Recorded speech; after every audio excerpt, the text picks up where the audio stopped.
ప్రార్థన చేసేటప్పుడు చాలామందికి అది అలవాటు అయిపోయింది.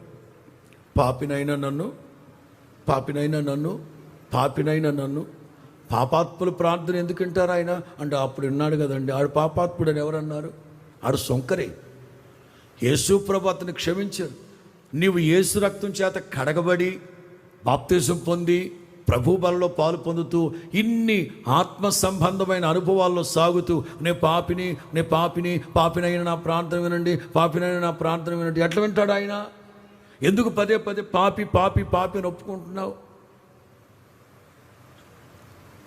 ఎప్పుడు మహిమ దిగుతుందంటే, మనస్ఫూర్తిగా ప్రార్థన చేసినప్పుడు పాప పరిహారార్థ బలి, సమాధానార్థమైన బలి, దహన బలి, మిగతా బలులన్నీ ఆయన ఇంపైన సువాసనగా ఆగ్రానించిన వెంటనే మహిమ దిగింది.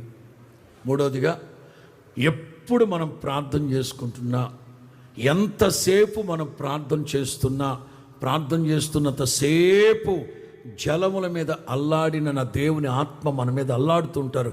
ఎప్పుడైతే ముక్త కంఠంగా మనం అందరము ఆమేన్ అంటామో, మహిమ కుమ్మరింపబడును గాక.